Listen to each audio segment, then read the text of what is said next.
quando eu tive, né, comecei a ter essa ideia, a ideia da gente era lançar um vídeo. Um vídeo. Aí depois eu falei, não, poxa, um vídeo é muito pouco tecnológico. Falei, então vamos lançar um DVD de uma vez, né? Tentar fazer alguma coisa. A gente teve a ideia, vamos fazer uma sala virtual, vamos montar um negócio bem tecnológico, vamos ver o que isso dá. Porque uma coisa é você comentar tudo, outra coisa é você ser o ator do vídeo, né? Era um Ricardo Vargas ator, que estava ali expondo, era uma preocupação grande, porque eu tive uma preocupação muito grande em não perder a minha característica, não perder a minha identidade, não estar fingindo ser uma pessoa que eu não sou. E ao mesmo tempo, você não pode usar essa informalidade de falar muito rápido, muito lento, às vezes cometer alguns errinhos. Então a gente que está acostumado, por exemplo, a dar palestra, é super diferente, porque na palestra você comete um erro, mas não tem rewind para corrigir, sabe? Na palestra, você comete um erro, você passa por cima e vai embora, e fala assim, opa, errei, e vai embora para frente, sabe? No vídeo é diferente, no vídeo você tem uns 30 segundos para falar calmamente, imaginando que a pessoa que vai estar assistindo esse DVD é uma pessoa que não necessariamente conhece e entende exatamente o que você está falando. Então você tem que ter exemplos simples, exemplos práticos, porque ele dificilmente vai ter na hora do vídeo uma forma de te perguntar, ô Ricardo, me explica de novo, sabe? Se for voltar para explicar, ele vai ouvir absolutamente a mesma conversa.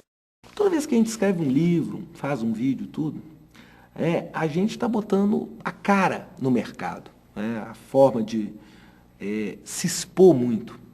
E é lógico que, ao mesmo tempo que você recebe elogios, você recebe críticas. E essas críticas são naturais. E eu sou uma pessoa que encara isso de uma forma muitíssimo construtiva. É lógico que nós vamos ter pessoas que vão amar, e vamos ter pessoas que não vão amar tanto. E as pessoas, elas têm todo o direito de contribuir para o próximo, e eu acho que é aprendendo. Quando eu escrevi meu primeiro livro, foi exatamente isso. Poxa, alguns elogios, várias críticas, e nem por isso eu deixei de fazer outro, sabe? E eu acho que é em cima da crítica que você aprende a trabalhar, e não em cima dos acertos, né? A gente não vive só de elogio, e não é assim que a vida funciona. E o gerente de projetos, que é tudo que a gente prega, ele não vai lidar simplesmente com o possível, com o fácil. Como a gente viu no vídeo, tem que ter esse limite entre superar, fazer alguma coisa a mais. Gerente de projeto não é um cara para fazer arroz com feijão. Gerente de projeto é um cara para inovar, é um cara para criar, é um cara para construir. Eu construía os brinquedos, mas não brincava com eles, né? Eu tinha um prazer imenso em construir brinquedos e entregar os brinquedos. Falava, agora, coleguinha, vocês podem brincar. Mas eu mesmo não conseguia me satisfazer no ato de brincar. Eu gostaria de criar. Eu sempre fui agitado, sempre fui uma pessoa muito obstinada pelas coisas, sabe? Eu tive uma infância muito difícil, então assim, todas as dificuldades, de tudo, do meio que eu vivia, familiar, dinheiro, e isso tudo acabou assim, criando um patrimônio que meus pais me deram, que foi uma garra para lutar, uma garra para estudar, uma garra para aprender, para construir. E eu acho que nessa garra, quando eu estava estudando engenharia, eu falei, poxa, mas que legal esse assunto, essa tal dessa rede PERT, ficar ligando as atividades, que negócio legal, posso fazer um negócio diferente. E eu falei, pô, que legal, vou entrar nesse negócio, sabe? E eu entrei numa época que ninguém conhecia isso, sabe? Era um negócio extremamente novo tudo.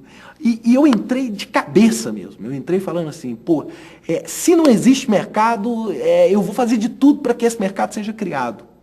E aí que foi mal barato, sabe? Porque aí eu comecei dando aula na graduação, aí fui para pós, aí encontrei o PMI, aí quando eu encontrei o PMI, eu cheguei e falei, pô, mas que instituto que é esse, pô? Project Management Institute. Pô, uma instituição lá nos Estados Unidos que mexe só com isso, pô, que legal. Aí eu me filiei ao PMI, comecei a ir aos eventos internacionais, falei, pô, esse negócio vai ser um grande negócio. E aí com meus sócios na nossa empresa, falei, pô, esse negócio vai dar certo, vai dar certo. E foi aí que eu investi. Então hoje, por exemplo, eu estou colhendo os frutos desse trabalho. Aí quando eu chegava em casa, falava, mãe, estou mexendo com gerenciamento de projetos. Aí minha mãe chegava assim e falava assim, mas projetos? Você vai desenhar a casa, meu filho? Eu falei, que é isso, mamãe? É empreendimento. Ela falava, nossa, mas que negócio mais estranho. Eu acho que o Brasil tem muito a crescer, que nós não fazemos nada. Nós não fazemos nada perto do que nós poderíamos fazer. Sabe, nessa brincadeira desse vídeo, nós estamos falando em 1 hora e pouca de curso. Eu vou te dizer que 99% das pessoas que fazem projeto não fazem isso.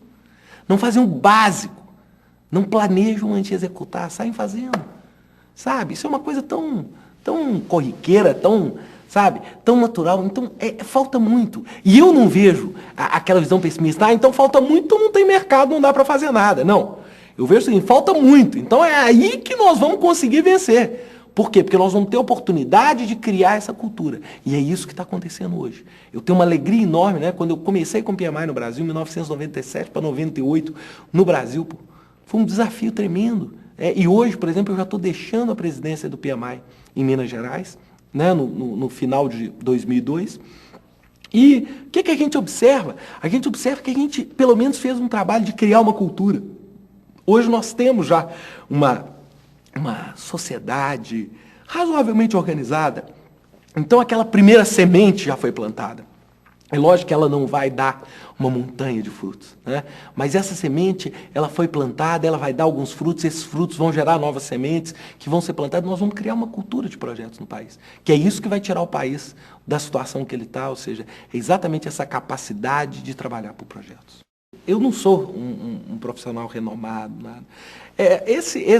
Talvez algumas pessoas me conhecem mais por causa dos livros, às vezes por causa da pós-graduação, mas o Brasil é repleto de excepcionais profissionais nessa área. E esses profissionais hoje estão aparecendo muito, a gente tem visto pessoas de excelente nível.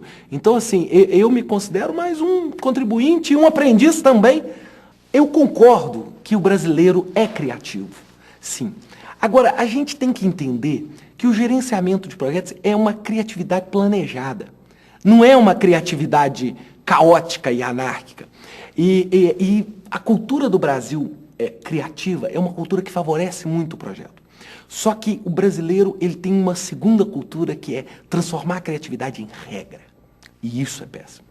Então é aquela brincadeira, né? O vidraceiro acaba a massa dele de colocar o vidro, aí ele pega e tira uns chicletes da boca e cobre. Genial, pô. O vidro não vai cair, ele vai segurar. Só que no dia seguinte, ele vai fazer a requisição de material dele, ele fala, por favor, eu gostaria de 2 caixas de chicletes. Ele não pede a massa. Porque os chicletes e aquele improviso virou a regra. Virou a regra, isso que não dá. O mercado está crescendo, sabe? O mercado está crescendo muito. Na época que eu comecei a trabalhar com isso, a gente praticamente não tinha nada. Eu, quando fiz meu exame PMP, a gente não tinha nada, pô. A gente era menino correndo atrás e falando assim, será que isso vai cair na prova? Será que alguém vai perguntar isso?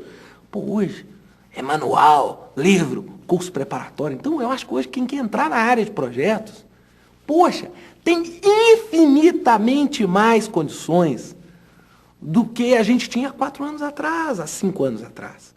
O que a gente acredita não é que gerenciamento de projetos vai virar um boom, que vai explodir e vai virar uma bolha de ar e não vai virar nada. Não, o que a gente acha é que vai chegar um momento em que fazer gerenciamento de projetos vai ser uma atitude natural. Completamente natural das pessoas. O trabalho das pessoas vai ser por projetos e elas não vão falar assim, será que eu já fiz o caminho crítico? Sabe? Elas vão fazer isso naturalmente, sem nenhum problema.